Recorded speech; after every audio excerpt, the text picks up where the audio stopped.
This game is rated M for mature.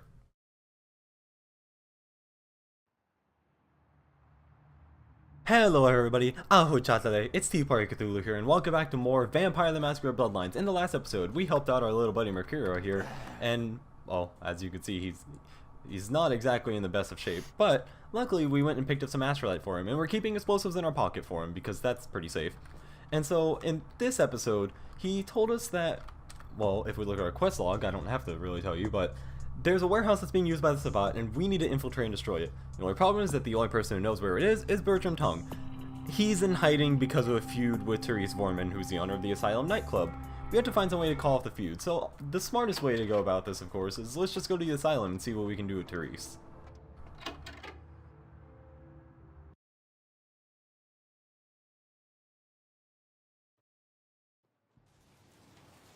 Now, first part is finding the Asylum. Now, I know it seems, if you're just watching this LP and you never play this game, you might be going, wow, Santa Monica is really small. It's just like this little street and then the beach access.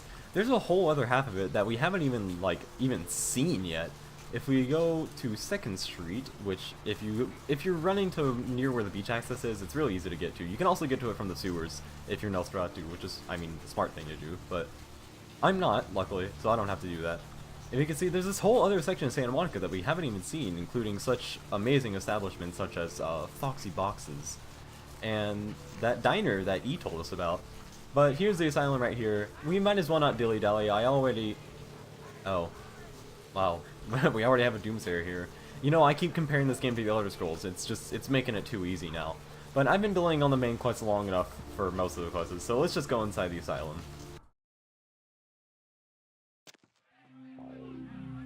Now, you guys will thank me already, but I am turning down the game audio in post. The music in here is super ridiculously loud for, like, no reason, so, I mean, let's go ahead and head in. Ooh, what do we have here? Another scrumptious young plaything straight out of life and into my club? You smell new, little boy. Like fabric softener dew on freshly mowed astroturf. I'm not frightening you, am I, duckling? Ooh. Now, this is actually one of my favorite characters from this game, Jeanette.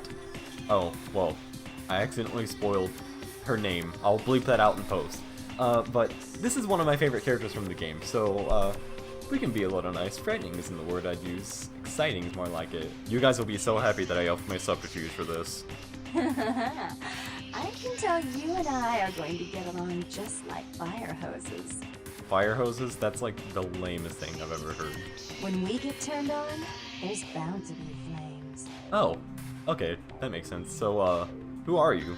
I'm the finger down your spine when all the lights are out, and the name on all the men's room walls.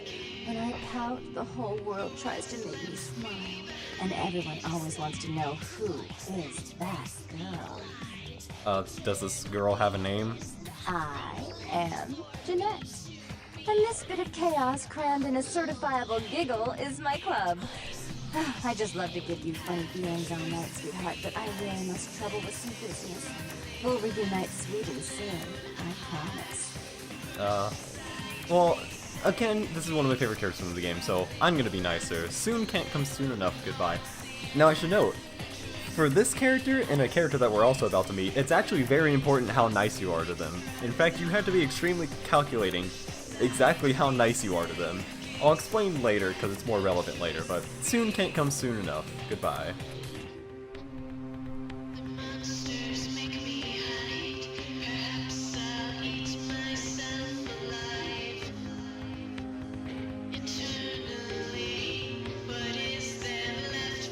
Yeah, that's the Jeanette that we heard about from Mercurio, and sadly this elevator makes a fun noise at us if we try and go up it, so we obviously can't go up it, and I mean if we just go up the stairs there's more seating, so we need to find a way to get up there. So why don't we talk to Bartend? Yeah, I'm looking for Therese. You know where I can find her?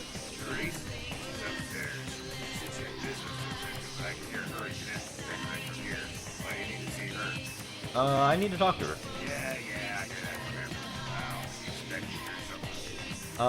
Yeah, that's it. She's expecting me.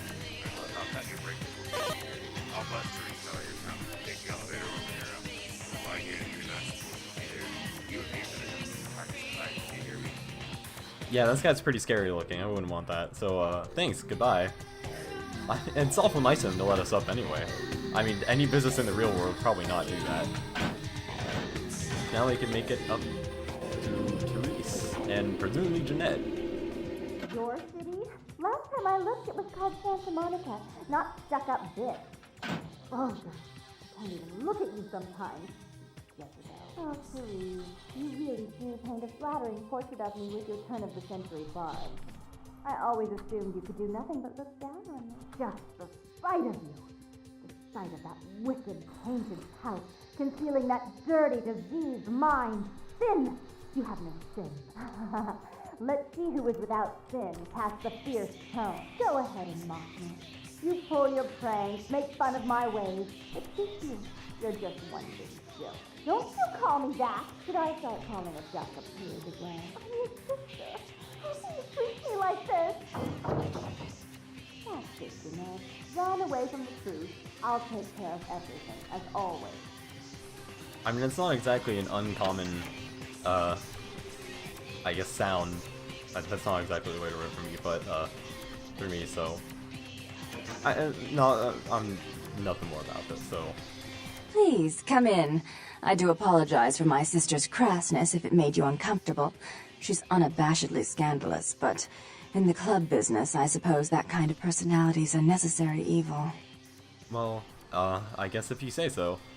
Well, we better suck up to this person, because, as I said before, it's actually very important exactly how nice you are to each of them. I'm just glad she's gone. You're Therese? Therese Vorman, yes.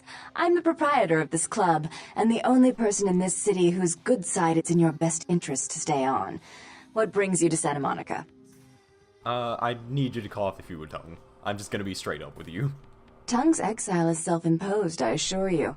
But then, what reason would I have not to hate that loathsome Nosferatu scoundrel? Bloody Nosferatu. They're so unclean. Hey now, that's why I like Nosferatus. Why do you hate him? He meddles in my affairs. He's a bad influence on my sister, and she on him. If you were in my place, would you let him compromise your authority? You most certainly would not. I'd quite like it if I never had to hear that name again. Well, I don't exactly think I could go out and kill him, so I'm not gonna say that, but, can you put out the word that you got no feud with him then? I mean, that's the easiest way to solve this problem. Why would I do that? Let him think I mean to kill him. That way I don't have to worry about him sabotaging everything. Do you realize how his subterfuge makes me look to the Camarilla? Well, that's unfortunate, but I kinda do need to see him. Tongue and his co-conspirators' actions ruined my chance at partnership in a crucial piece of property. I do have several other promising ventures, and one in particular has been, to say the least, an ordeal. I'd be willing to put the word out that my grievances with Tongue have been swept under the rug, but in return, you'll have to help me remove a particularly burdensome spirit from a property I'm looking to invest in. Again, it's probably best to suck up to this person, so, gladly, what do I have to do? Rumor is that a personal item of a ghost's may be used to draw it out or excise it from its haunt. While I don't put a lot of stock in hearsay, it's my last option. So I want you to go to the Ocean House Hotel, find an item of the spirits, and bring it back. Alright, I'll do that if you promise to call off the feud. Oh, I fully intend to do so.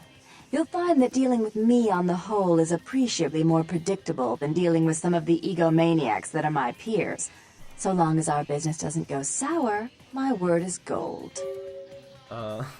Business, is that what it's called when a dog fetches a stick? I mean, yeah, you can be really rude to these people. And that actually could be useful if you're not playing the unofficial patch. Again, I'll go over that later. But for now, I mean, it's probably best if we suck up to these people, and luckily they can't tell that I'm just sucking up to them. I can respect that, and I appreciate it. Goodbye. Before I forget, take this. The only way to reach the Ocean House this time of night is through a tunnel in the sewers. You'll need that key to open the gate for that tunnel. Well, yeah, that's pretty important to have, so if that's what it takes to get the job done. If you'll excuse me, I've got situations to set straight. Right. Goodbye. So, we have our objective. We need to go and clear out, well, not really clear out, we need to go retrieve an item from a spirit in the Ocean House Hotel, getting to it through the sewers. This is kind of our first, I guess, more or less dungeon. I guess we want to compare this to more like Eastern RPGs. They're first really dungeon, I suppose, of this game. So I'm not gonna be showing all of the Ocean House Hotel, primarily because a lot of it's just gonna be like empty rooms, but I'll basically be showing the simplest route to actually get through it. Which, I mean, that's all you really need. And, ooh, convenient rat right here. I am a little low on blood, but it's not like I'm gonna need all that much. And, okay, that rat was floating in the air for a second. That's really awesome. More free rats. Sweet. I mean, any blood's good blood. I'm not Nosferatu, sadly, so I don't get more substance out of it, but I think it's better for this playthrough if I'm not. And luckily, again, the sewers are kind of huge, and they span, like, everything here in Santa Monica. If you look at that map over there, that's actually just a map of LA, the surface of LA. That won't really help you, but luckily if you go from that sewer entrance right next to the asylum, it's close to one, and you just head straight down this way, you'll find the entrance to the Ocean House Hotel. Awfully convenient that they put it here.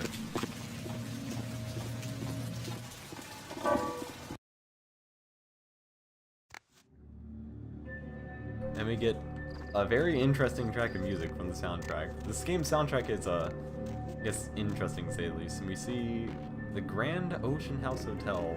There's a trailer right out in front of it. It's kind of important that you check this. You don't absolutely have to, but you can find the front door key right here.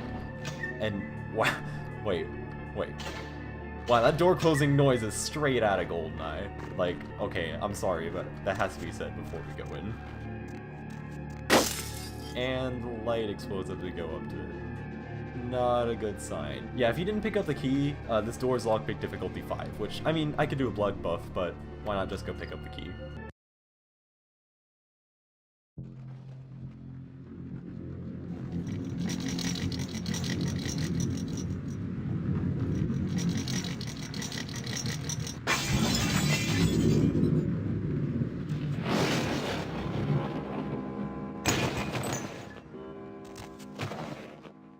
Grand opening. Santa Monica celebrates the new Ocean House Hotel.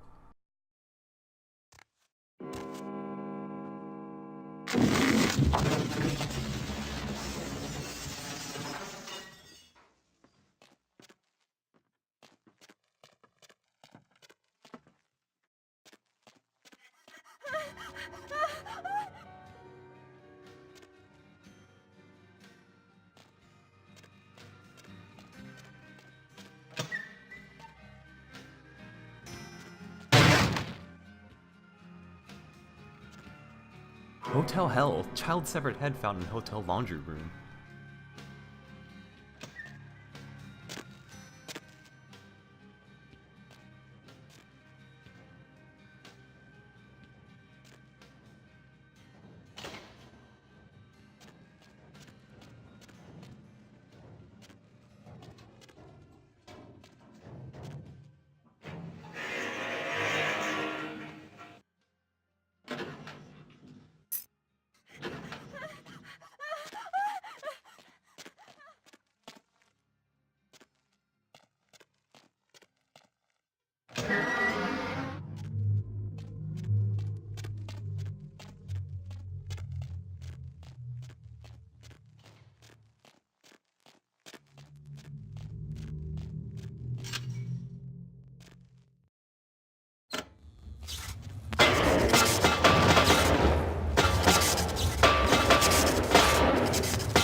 Murder-suicide. Ocean House killer possibly responsible for Inferno.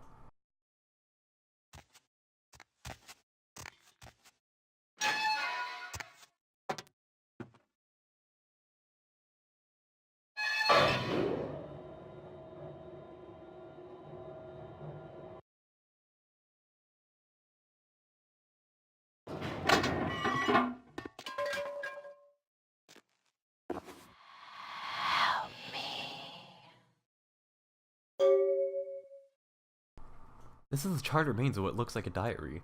May 30th, 1958. Just arrived here at the Ocean House. We have a week-long holiday here in Santa Monica, and Ed has booked us a room for the hotel's grand opening. It's a wonderful place, almost magical. Children have been swimming all afternoon. May 31st, 1958. The first 2 days here have been almost perfect, except that Ed can't seem to stop asking about the locket I received from my mother. He seems to think it was sent to me by some other admirer. Ed can be sweet, but sometimes his jealousy can get the better of him. Hopefully he'll feel better tomorrow. June 1st, 1958. Sun is out today, not a cloud in the sky. Ed seems a little on edge, keep guessing as to who my new boyfriend is. Silly Ed. June 3rd, 1958. There was a picnic for the hotel guests this morning, quite a grand affair. Ed is in a dark mood. I don't know what I can do to reassure him that he was my one and only love. The only time he seemed to brighten up was when he was speaking to the groundskeeper. Boys and their tools. June 4th, 1958. We only have 2 days left, and thank God we're finally going home. Ed won't speak to me or the children. I found him more than once in the bathroom holding the locket and staring at it. I'm afraid he suffers some sort of breakdown. I told him we can go home, but he just shakes his head. He won't look at me. I just want to go home. June 5th, 1958. Ed left early this morning, and I haven't seen him since. If I haven't seen him in another hour, I'm gonna call the hotel manager. Gets my better wishes. Ed Jr. went to look for him downstairs in the basement. I'm going to send Tiffany down to fetch him if... Wait. Someone's knocking at the door. Oh my god. Ed, covered in blood, coming to kill me, locked himself in the bathroom. He's gone crazy. He keeps shouting, we'll be together forever, and he'll never let me love.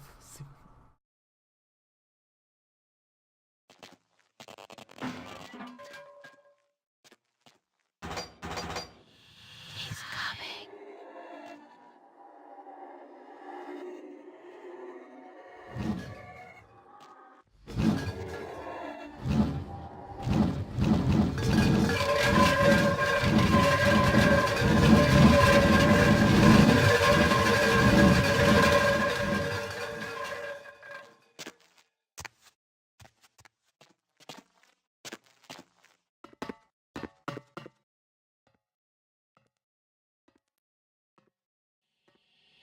Be careful.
And with that, we retrieved the locket that that woman was asking about in the diary in the Ocean House Hotel.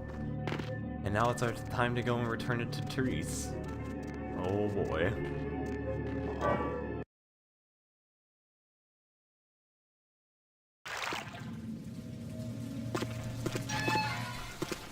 So, I should note something about that run through the Ocean House Hotel.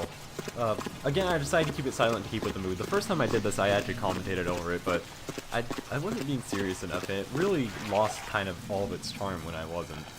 And so, but one thing I should note about this run is that that was not the first time I was doing this, not even just in this take.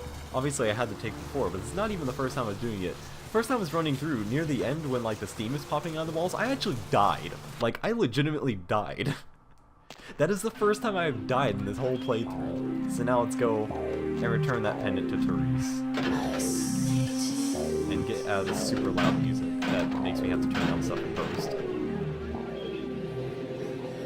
Luckily this elevator doesn't fall on us. By the way, I'm sure somebody's gonna ask. I have no clue what happens if the elevator falls on you. I'm gonna guess that you instantly die, but wait, you're not Therese.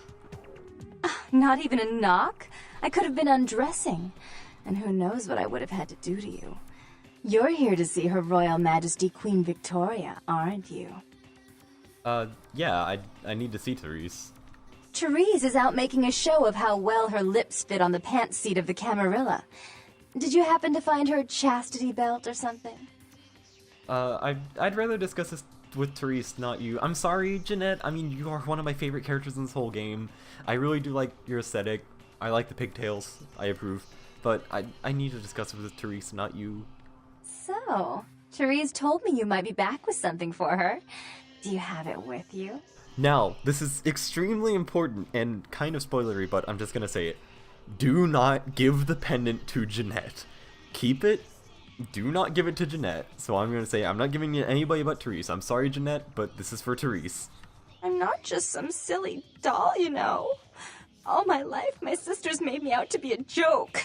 She told you I was an embarrassment, didn't she? That I couldn't tie my shoes, let alone hold on to something for her. Is that it? No, please calm down. I'm sorry I can't give it to you. You can be mean to her, but I like Jeanette, so I'm not going to. She's always belittling me. She's the smart one. She's the favorite. She's the successful one. Well, that's not fair. I'm not a fool. This club's success is just as much my doing as it is hers. Oh, Jeanette, I don't like to see you sad, but, I still can't give it to you, sorry. Do you understand what it's like to have your own flesh and blood ripping you apart on a daily basis for 2 lifetimes? Can you? Well, Jeanette, funnily enough, yes, but I really need to give it to Therese. Fine, you hold on to it. Since you were so willing to brave that big spooky place for my darling sister, how about doing a teensy tiny favor for little troubled me? Wow, that was a really fast mood whiplash. Yeah, what would put a smile on that face? I love being nice to you, Jeanette, so what would put a smile on that face? Do you know Gallery Noir down the street? I happen to know there's a charity event being organized there. Lots of influential Santa Monicans slithering in for token appearances. But there's one thing they don't know. The whole event's been set up by a kindred trying to establish their own power clique in our city. And we can't let that happen, can we? So I need some brilliant young upstart to spoil the milk. I get what you're saying. For you, anything. I promise this won't take long. Take this knife. Give the paintings in the gallery a good slashing. Don't get caught, and don't turn it into a massacre. And steal the charity box, would you? Buy yourself something velvet. A charity box? I mean, I'm a pretty nice guy. I'm not gonna steal charity money for you. It's not what you think. Every pretty penny dropped in that box is going right into some other kindred's purse. You'd be crooking from a dirty steal. Is that what they call it now? Fine. You'll call if you would right. I'm sure Therese will be thrilled to honor your agreement when you get back. But in the meantime, get to the museum and ruin those paintings. Then pay me a visit. I want to hear all about it. Hurry up. I can only amuse myself for so long. Yeah. I'd never intentionally keep you waiting, Jeanette. Goodbye. Oh, and there was something about the paintings. What was it? I can't remember. Oh well, have fun, Duckling. Oh, okay. two things. One, if you look on like all the official artwork for this game, you'll notice that Jeanette is the character that's put on all the artwork for this game. Now, spoilers, I don't really know why, because she's not exactly the most important character in this game. I guess she's kind of one of the most iconic, especially with that look, and also she's pretty good looking.